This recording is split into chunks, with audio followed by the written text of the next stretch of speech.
Olá!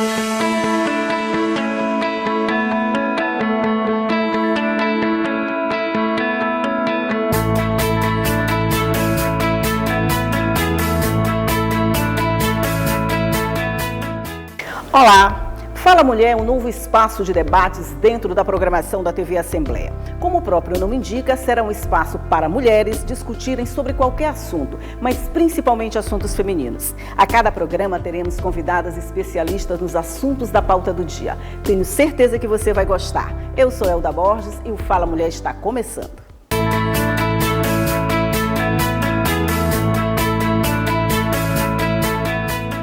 No programa de hoje vamos discutir mulheres, poder e participação política, movimento feminista e lutas sociais e violência de gênero em suas múltiplas dimensões. E para falar sobre esses assuntos, as convidadas de hoje são a deputada Valéria Macedo, a secretária adjunta da Mulher, Susan Lucena, e a doutora em Sociologia e mestre em Políticas Públicas e bibliotecária, Maria Meire Ferreira. Bom dia a todas vocês. Bom dia. E sejam muito bem-vindas ao nosso programa de estreia. A gente escolheu assim 3 temas bem, vamos dizer, bem atuais e bem relevantes. Eles vão estar sempre atuais. Participação, mulher e participação política. A gente pode começar pegando o nosso panorama aqui. A gente tem mais de 4 milhões de habitantes, de eleitores, aliás, né? E, apesar disso, no estado a gente tem 6 mulheres só aqui na Assembleia Legislativa, né, deputada? Sim. Temos uma mulheres no Senado Federal e não temos uma na Câmara Federal e nenhuma no Senado Federal. Isso. Por quê? Como é que vocês analisam essa participação política, apesar de todos esses avanços que a gente já teve, de todas essas conquistas que a gente prega já ter conquistado? Deputada. Olha, Elba, nós analisamos assim, porque a vida de uma mulher na política, ela não é uma vida fácil, né? Claro que nós temos a tripla jornada, trabalhamos, somos donos de casa, mas o que mais acredito que atrapalha a participação da mulher na política, ela se candidatar, é o apoio dos partidos, claro, né? As dificuldades financeiras e também pela própria representatividade nos partidos, que são partidos dirigidos por homens. Acredito que essas são uma das principais dificuldades, além também do investimento em formação em política para mulheres. Então, porque as mulheres, elas já participam de todo o universo social num protagonismo muito forte na economia.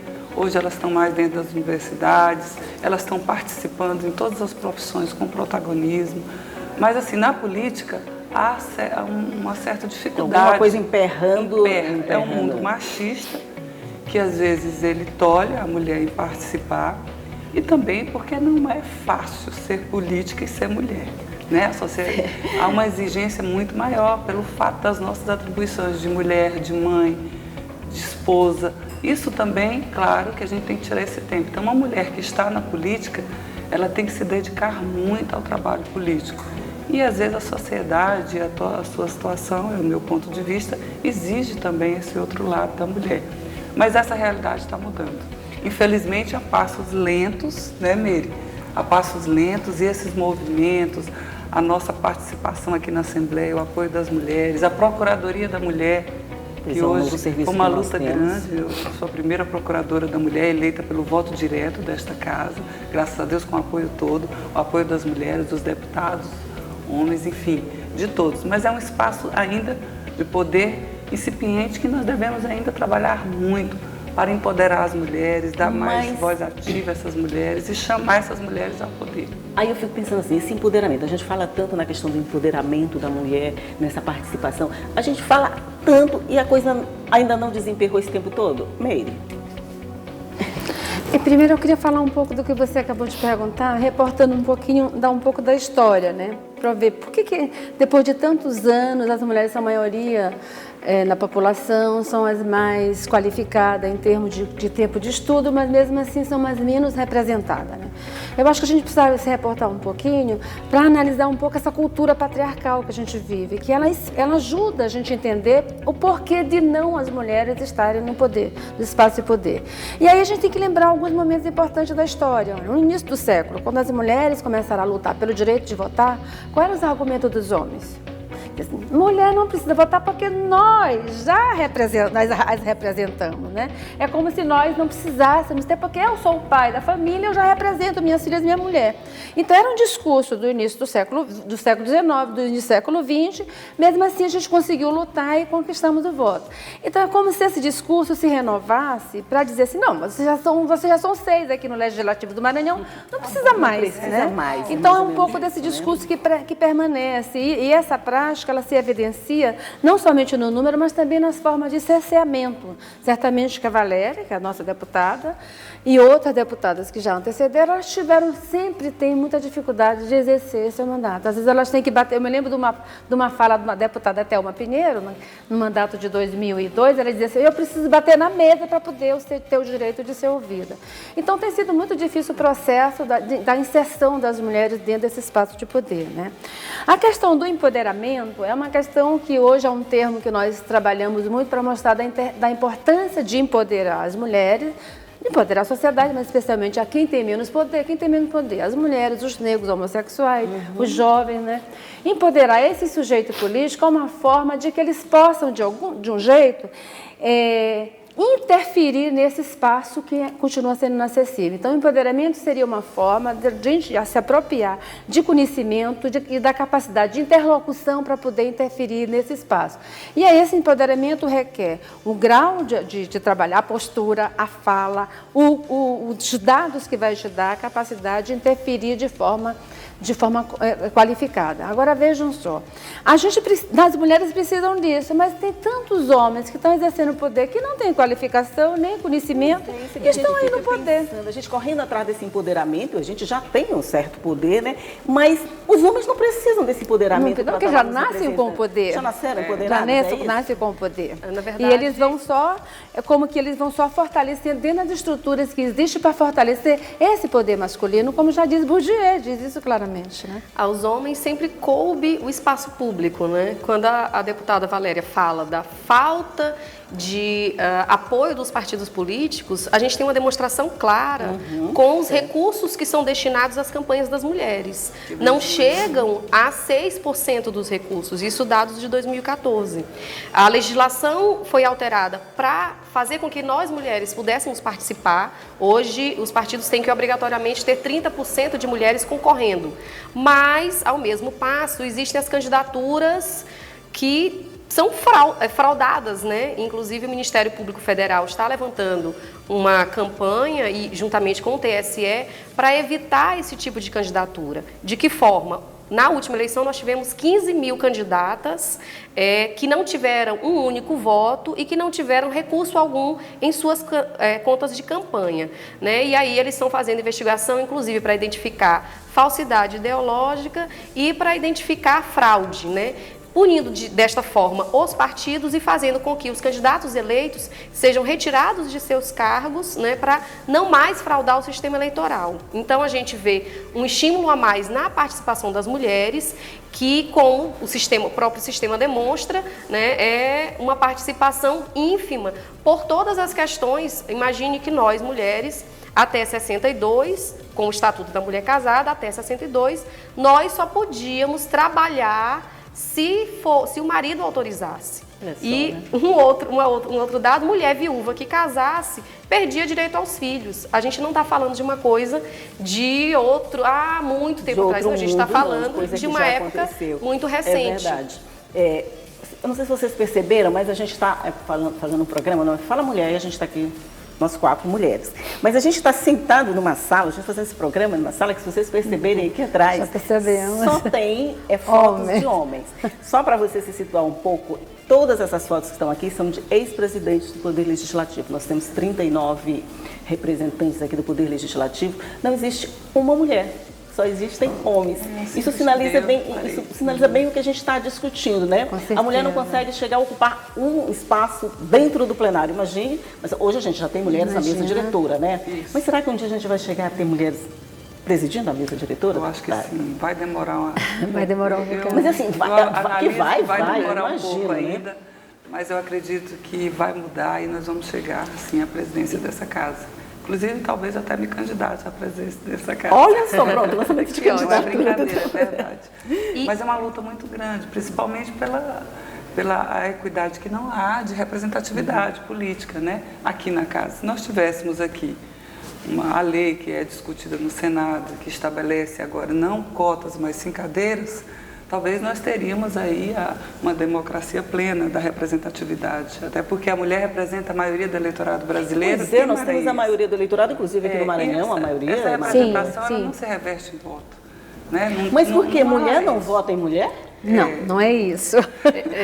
A sociedade não vota nas mulheres. Então, a sociedade são todos nós, mulheres e homens. Isso. A sociedade ela tem uma cultura de que a mulher, como eu falei no começo, é como se as mulheres não precisassem exercer o poder, porque aquele espaço de poder, ele é masculino, ele foi moldado para os homens dominarem. Se você lembrar, por exemplo, quando a primeira senadora do Brasil assumiu o Senado em 1979, que foi Eunice Miquiles, ela chegou no plenário do Senado e não tinha banheiro feminino. Então tiveram que às pressas adaptar um banheiro para poder adequar a instituição à entrada das mulheres. E assim todas as assembleias, porque parece que nós não tínhamos, era inacessível.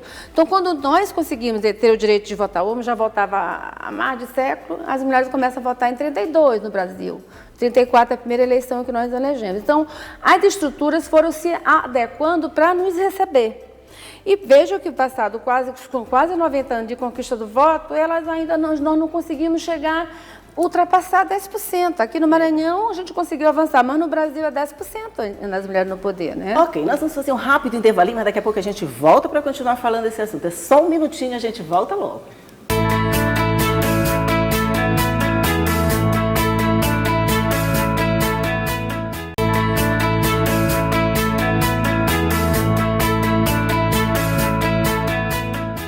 Estamos de volta para o nosso segundo bloco de conversa aqui, discutindo a participação política da mulher.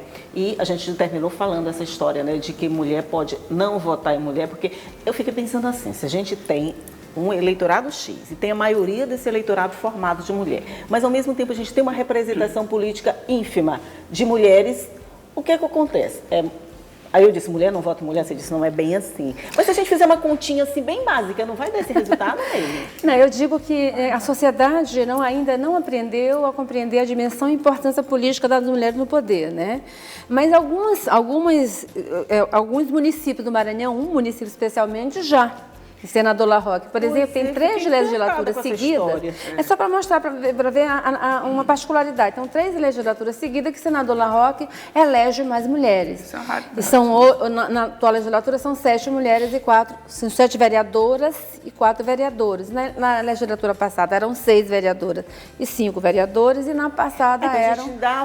Tem 3 mandatos consecutivos. Eu fiz uma pesquisa nesse município e trabalhei com a população para saber. Você vota mais em homens ou em mulheres? A pergunta que eu fazia.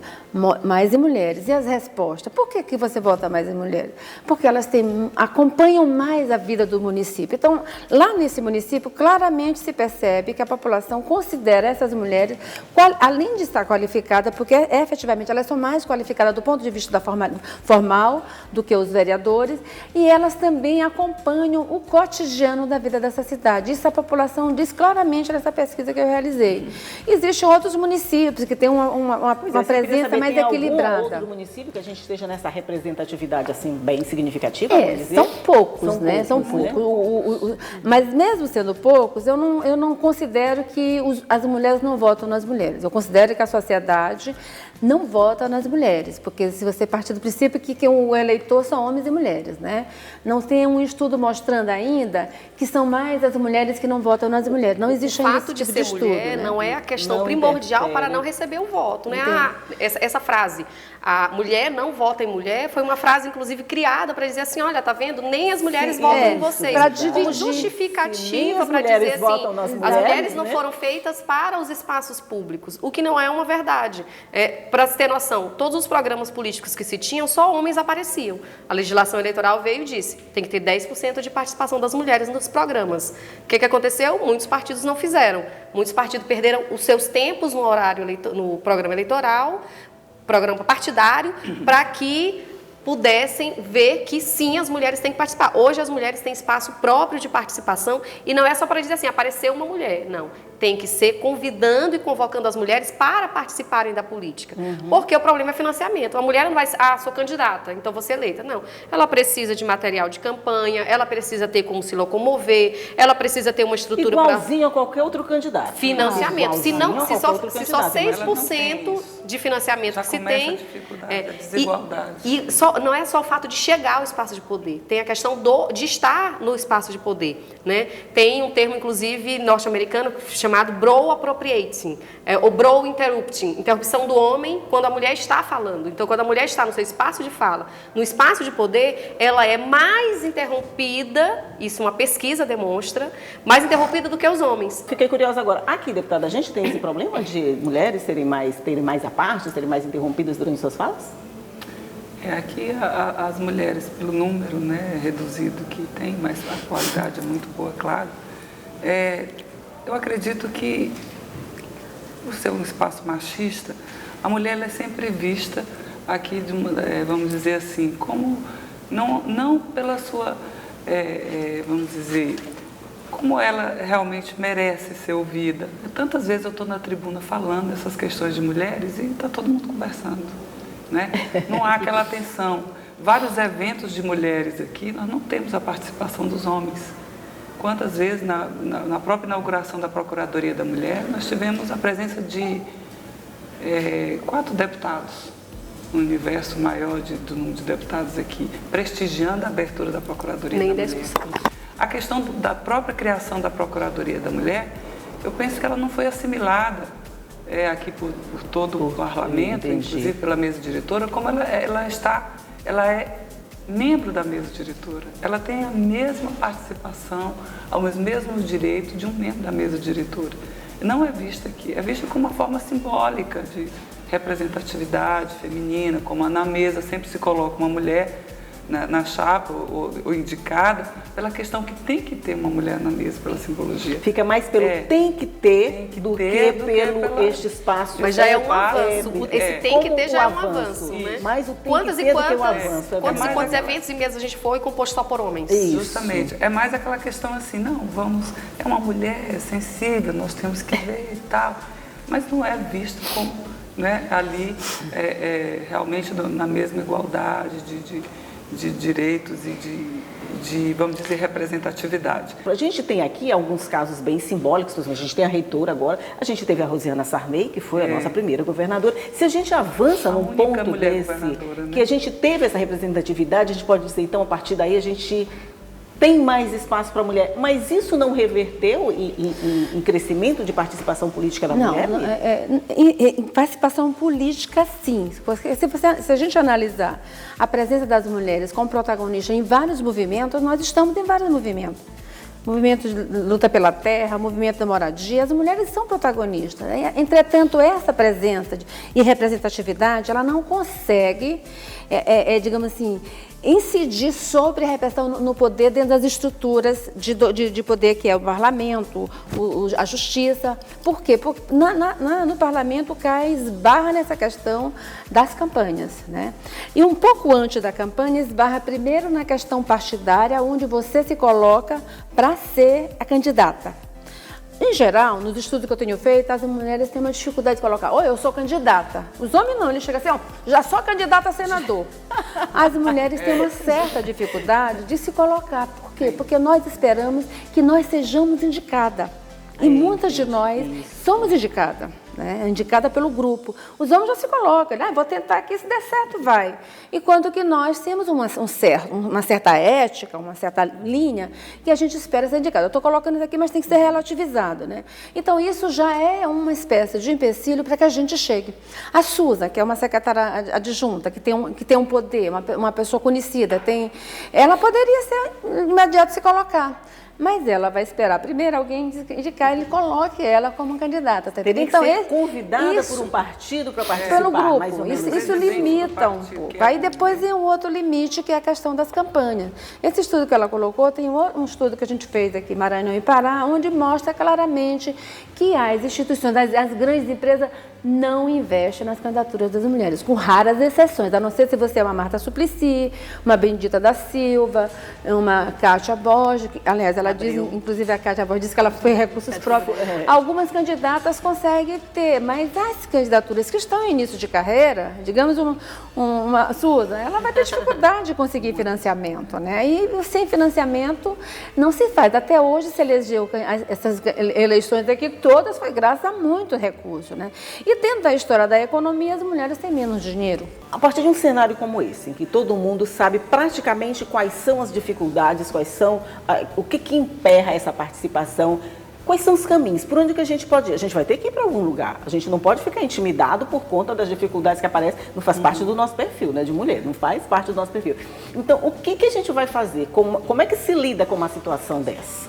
Aí as três... Eu acredito assim, eu acho que a mulher, onde ela estiver, qualquer espaço de poder, e fora não só do poder político, jurídico, enfim, ela tem que protagonizar isso, ela tem que chamar essas mulheres a participar desses momentos, discutir, participar da política, acreditar nas mulheres, votar nas mulheres. É importante a gente dizer isso para as mulheres, porque a gente só vai eleger mulheres com votos.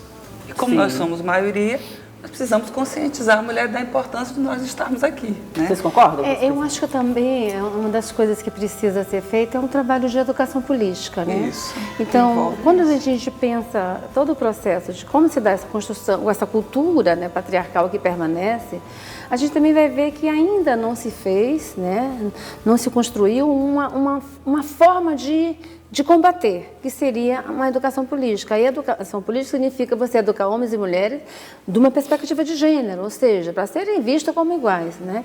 E quando veja que se avançou muito nesse governo de Lula e de Dilma com a questão da educação de gênero. E agora você vive um momento de estagnação, que é a retirada desse debate.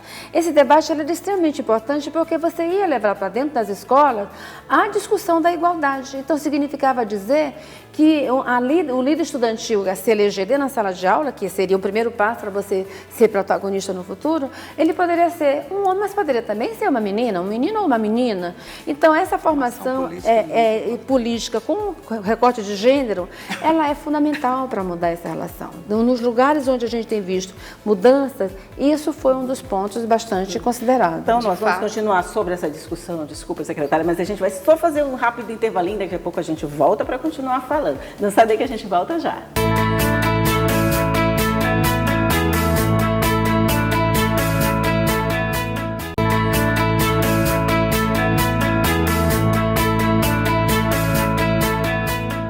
Estamos de volta aqui para o nosso último bloco de discussão sobre essa participação da mulher. E agora a gente vai falar mais um pouquinho de igualdade de gênero, que a Mary falou no último bloco. Eu interrompi você, na verdade, secretária. Então, você pode agora dar sua opinião. De fato, essa educação para a igualdade de gênero, como foi muito bem colocado pela professora Mary, é uma questão importantíssima, né? Como que nós educamos as nossas crianças, os nossos adolescentes, né? Nós destinamos os homens os meninos para terem os brinquedos que vão remontar a engenharia, que vão remontar, são veículos, são sempre algo voltado para o espaço público, de ocupação de espaços de poder. E a mulher é a casinha, é a bonequinha, é a cozinha, que remetem ao ambiente doméstico. Então, que educação é essa, né? E a gente não precisa, quando a gente fala em igualdade de gênero, a gente não precisa ir muito longe. O reitor de Harvard disse o seguinte: as mulheres elas não foram feitas para a ciência, né? E inclusive foi retirado do cargo por conta disso. E veio uma pesquisa em seguida dizendo, não, as mulheres têm a mesma capacidade para a ciência do que os homens, né? Então, a gente precisa discutir esses espaços de poder, de ocupação desses espaços de poder. A gente vem de uma legislação que dizia que a mulher tinha uma redução cerebral, que pensava menos que os homens, né? Essa era a justificativa para que nós não participássemos da vida pública.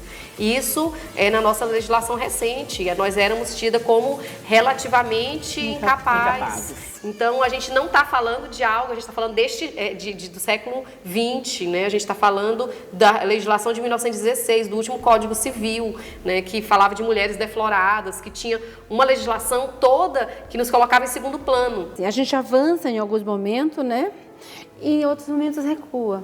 Então, quando eu situei ainda há pouco a questão do governo de Lula e depois de Dilma, que são dois governos bastante criticados do ponto de vista político, mas quando você analisa a partir das políticas públicas de igualdade de gênero, igualdade racial, por exemplo, foram os dois governos que mais avançaram. E aí, o que aconteceu depois? Então, a gente, quando você analisa as eleições de 2014, você vai perceber que houve maior visibilidade para as mulheres, com a eleição de Dilma e a reeleição. Aí você tem... 61% dos recursos do governo Temer, né, para política de mulheres. Aí você tem o governo Temer, que não só tem o impeachment, que usurpa um direito de uma mulher que foi eleita, né? Que aí você tem aí, dentro do imaginário social, passa para o social, que as mulheres não têm competência, que elas vão cair novamente. Então, isso é uma questão. E olha que hoje, o que está se demonstrando hoje é que ela era a única que não estava errada na história. Exatamente, então está cada vez mais claro. Mas, no primeiro momento, passa para o imaginário que as mulheres não teriam competência para eleger. E quando você analisa a eleição de 2016, de vereadora, você vai ver de como o impeachment de Dilma interferiu e influenciou nessas eleições em termos de diminuição do número de mulheres eleitas. Como eu estudo a eleição, eu estou dizendo isso aqui que é uma realidade. Então, ao lado disso, você tem esse governo, que é um governo que usurpou esse direito e nos retira os ganhos políticos que conquistamos de 2002 para cá.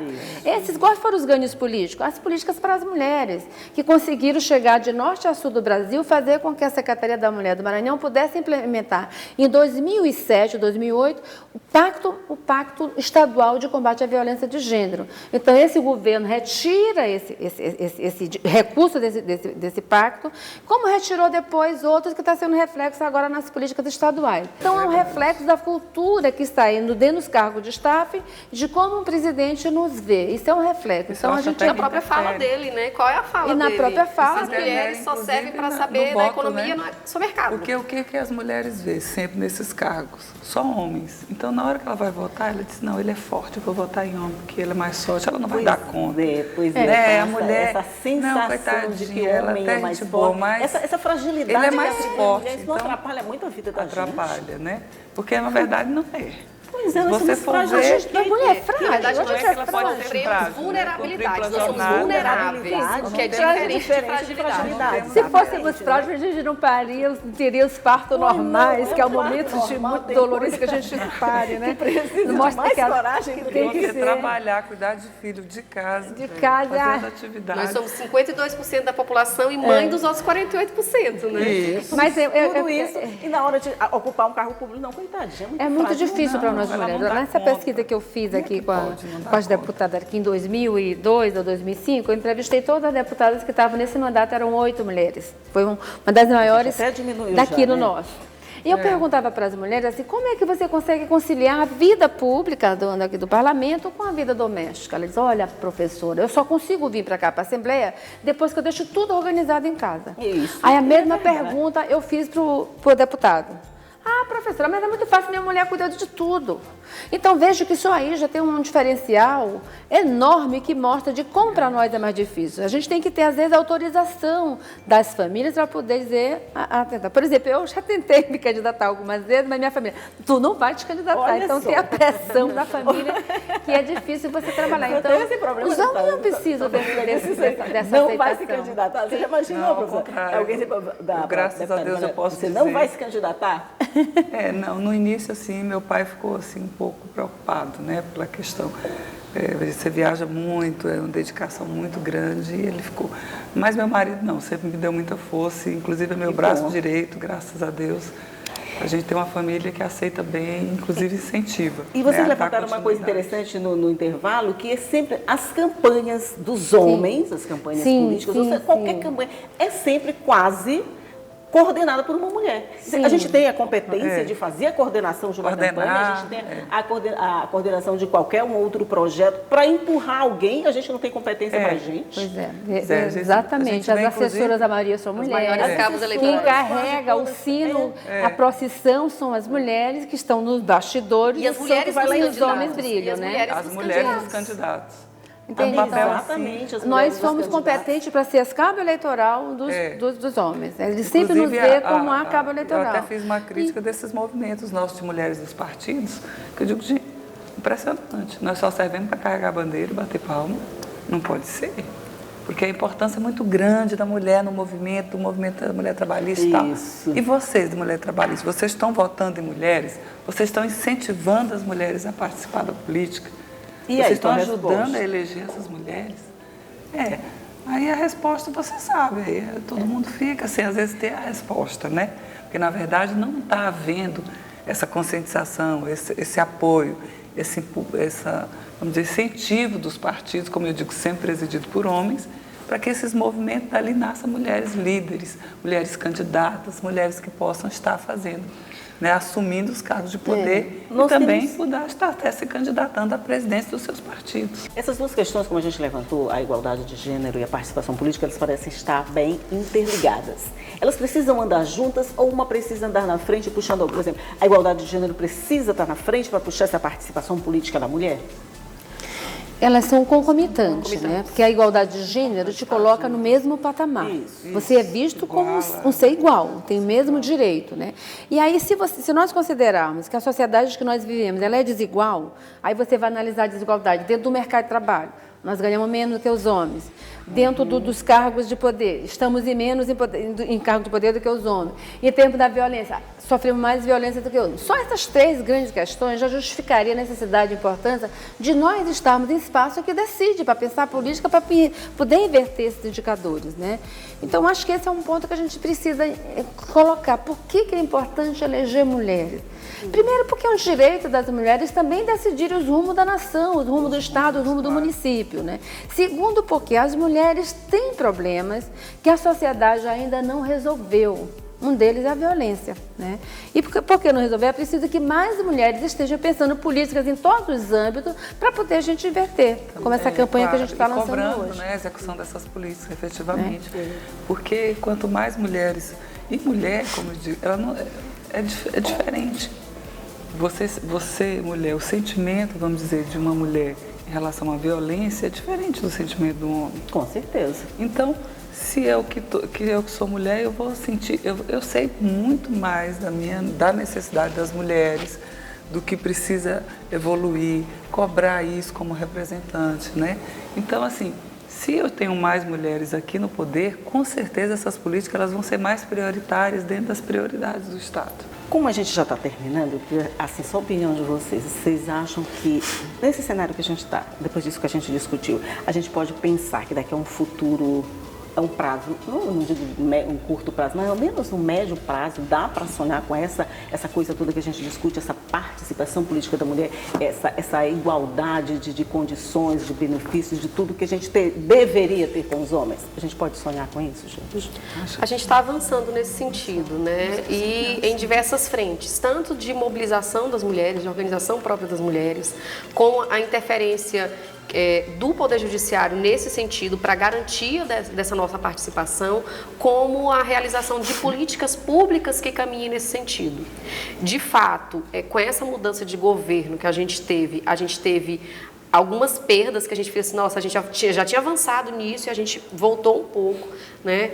Porque fazer comparações de dizer que a mulher precisa de um homem para fazer gestão, né, que foi o último pronunciamento que a gente teve do nosso presidente, que é o maior representante do nosso país, né, e um ministro da Saúde que vem e diz, as mulheres procuram de mais sistema de saúde porque não tem o que fazer, a gente começa mas aí isso reforça a nossa vontade de lutar para que a gente possa alcançar mais espaço. Tem que servir como estímulo, Nós não somos melhores que os homens, né? Nós somos iguais e queremos a garantia dessa igualdade. Da igualdade de participação, respeito, que esta igualdade vai resultar, inclusive, no fim da violência. A violência é resultado desta desigualdade de gênero, de que esta é minha mulher, é minha propriedade, sou eu que mando e tem que ser feito dessa forma, né? Então, é uma... Ok, professora. Eu vejo, assim, tem um lado que é positivo, que é esse desejo das mulheres de estar mais interferindo, né? Eu acho que nesse ponto o movimento feminista tem uma contribuição muito importante, né? E vejo, por outro lado, por exemplo, você tem uma realidade no Maranhão que é hoje um governo que está investindo em políticas públicas para as mulheres, né? Embora eu considere que no campo das políticas, visando o protagonismo, eu acho que ainda precisa de um incentivo maior.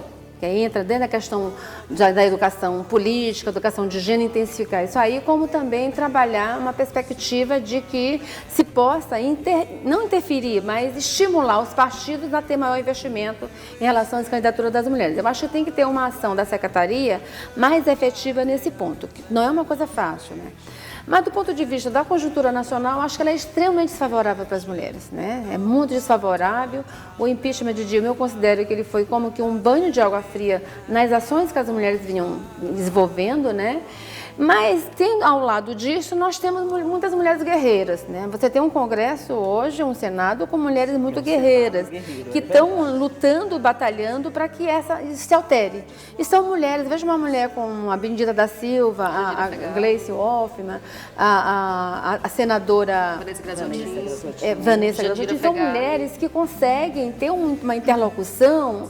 E, além de serem mulheres feministas, elas conseguem fazer com que se discuta a questão de gênero dentro desse espaço de poder. Então, eu acho que a gente tem esses contrapontos que ajudam a que a ação machista e patriarcal do governo Temer, de certa maneira, elas conseguem se contrapor a essa ação e abre mais espaço, né?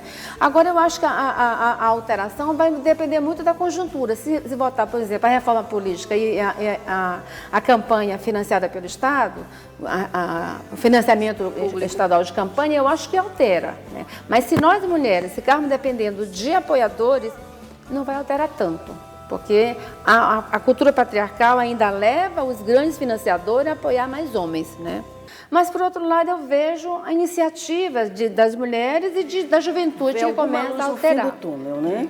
Deputada, você vê essa luz também? Vejo. Mesmo que é pequenininha? Vejo, não é fácil, as dificuldades, a gente, como o Meire colocou aí, ela vem de cima para baixo. Mas eu vejo que a gente tem avançado e nós vamos avançar. Eu acredito muito nisso, até porque é por isso que continuo sendo candidata. Candidata mesmo com a minha pequena, vamos dizer assim, pode ser pequena, mas a contribuição nós temos que dar aqui e lutar por isso. Acredito ainda que essa conscientização, essa formação, ela deve ser levada aos municípios mais distantes e os mais pobres e médios, enfim, todo o estado do Maranhão, porque nós precisamos conscientizar, mudar essa cultura, né, essa forma de pensar. E as mulheres têm esse papel aqui, principalmente as que estão no parlamento e as que não estão nas instituições como Meire, na UFMA, Susan aí frente à Secretaria de Estado da Mulher. Nós temos que usar todas as nossas forças e o tempo nesse sentido, carregar nossas energias, parte delas nesse sentido. É claro que nós, como parlamentar, nós temos outras atribuições e outras bandeiras também que defendemos. Mas nós temos essa missão. Essa é a nossa missão. E a Procuradoria da Mulher, que eu quero inclusive agradecer a toda a comunicação da Assembleia Legislativa, que em nome de Jaqueline, nos abre esse espaço do Complexo de Comunicação, esse espaço aqui de poder de comunicação para os municípios e com certeza para todas as casas aqui da nossa capital, que é a mais populosa, ela vai nos ajudar a levar isso que nós queremos, essa mensagem para as mulheres do Maranhão. Pronto, nós já vamos ocupamos assim, esse espaço é nosso, de mulheres. Se você quer ver algum assunto discutido aqui, você também pode entrar em contato com a gente, mandar suas sugestões, com certeza vão ser sempre bem acolhidas. E vale dizer que esse programa é uma parceria com a Procuradoria da Mulher, que é presidida pela deputada Valéria Macedo, e é mais um espaço de discussão dentro da grade da TV Assembleia. E eu gostaria de agradecer a participação da professora Meire Ferreira, da secretária adjunta Susan Lucena e da deputada Valéria Macedo nesse nosso primeiro programa. Fico muito honrada com a presença de todas vocês. Muito obrigada.